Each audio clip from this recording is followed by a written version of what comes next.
మా చిన్నప్పుడు మేమేం అడిగినా కూడా అంత ఈజీగా దొరికేది కాదు. అమ్మా నాన్నలు కాలుతో తన్నా కూడా తుడుచుకొని వెళ్ళిపోయేవాళ్ళం.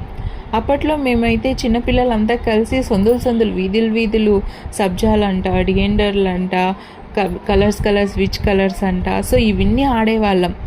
స్కూల్ నుంచి 5 ఇంటికి వస్తే కాళ్ళు మొఖాలు కడుక్కొని బుక్స్ అలా పడేసి బయటికి వెళ్ళిపోయేవాళ్ళం. ఆడుకుంటూ వీధులు వీధులు తిరిగేవాళ్ళం. 8 గంటలకో 8:30కో అమ్మ రండి భోజనం తినరా, హోంవర్క్ చేయరా అనేసి 2 వేసి ఇంటికి పిలుచుకొని వస్తే అప్పుడు ఇంటికి వచ్చి మరసంగా తిని హోంవర్క్ చేసుకోవడమో లేకుంటే హోంవర్క్ చేసుకున్న తర్వాత తిని పడుకోవడమో జరుగుతుండే. ఒక్కొక్కసారి ఆలోచిస్తే అదే లైఫ్ బాగుందేమో అనిపిస్తుంది. ఎందుకంటే కోరుకున్న వెంటనే మనకి ఏదైనా దొరికితే దాని వాల్యూవే తెలియదు.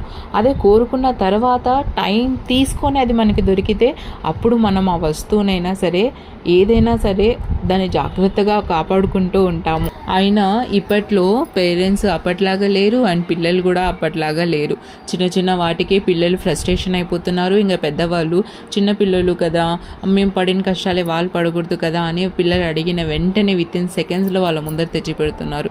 వాళ్ళు అడిగిన వెంటనే వాళ్ళకు కావాల్సింది దొరికితే రేపు పొద్దున బై ఛాన్స్ వాళ్ళు అనుకున్నది వాళ్ళకి దొరకకపోతే సిచ్యువేషన్ ఎలా ఉంటుంది, ఎంత భయంకరంగా ఉంటుందో ఒకసారి ఆలోచించండి.